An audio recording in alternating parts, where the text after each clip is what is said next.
ওই ডিফেন্স গুলা সামনের দিকে প্রেস করতেছে, যার ফলে হচ্ছে কি মিডে কোনো গ্যাপ ক্রিয়েট হচ্ছে না। মিডে গ্যাপ ক্রিয়েট না হওয়ার ফলে এই মিড থেকে ভালো কোনো কি পাস যাচ্ছে না, থ্রু পাস যাচ্ছে না, প্রোগ্রেসিভ পাসও যাচ্ছে না ডিফেন্স লাইন থেকে। তো একটাই সলিউশন আমাদের দরকার, একজন পিওর নাম্বার 9 অথবা ফক্স ইন দা বক্স। আপনি যখন এই প্লেইং স্টাইলের প্লেয়ার মাঠে রাখবেন, এদের মূল যেই খেলার স্টাইলটা ফক্স ইন দা বক্স অথবা নাম্বার 9, এরা সব সময় হচ্ছে প্রতিপক্ষের ডিফেন্সের আশপাশ দিয়ে ঘোরাঘুরি করে।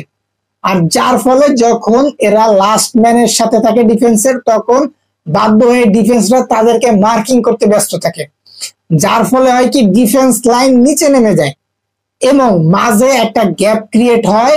গ্যাপ থেকেই সুন্দর সুন্দর বল পাস, থ্রুইং এবং কি পাস দেওয়ার মতো অ্যাবিলিটি রিয়ালের যে মিড লাইনের অবশ্যই আছে।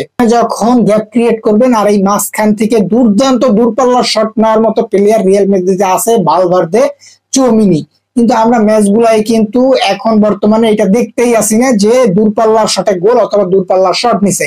এর প্রধান কারণই হচ্ছে আমাদের নাম্বার 9 পজিশনে যার খেলার কথা সে হচ্ছে গিয়ে পুরা পুরা মাঠটা চষে বেড়াইতেছে। আটকানোর জন্য যে ডিফেন্সরা ছিল তারা হচ্ছে গিয়ে সম্পূর্ণ ফ্রি থাকে, তাদের মার্ক করা লাগতেছে না, মাঝে মাঝে মার্ক করা লাগতেছে, যার ফলে হচ্ছে গিয়ে ম্যাচ থেকে পর্যাপ্ত থ্রু পাস বের হইতেছে না। কিন্তু আপনি দেখেন যখনই কিলিয়ান এমবাপ্পে নাম্বার 9 পজিশনে চলে যায় বা সেই শেষ ডিফেন্সের, তখনই কিন্তু রিয়াল মাদ্রিদের প্লেয়ার হয়তোবা আর্দা গুলার আর না হলে অন্য কেউ সুন্দর করে থ্রু পাস দিতেছে আর গোল কিন্তু তখনই হইতেছে।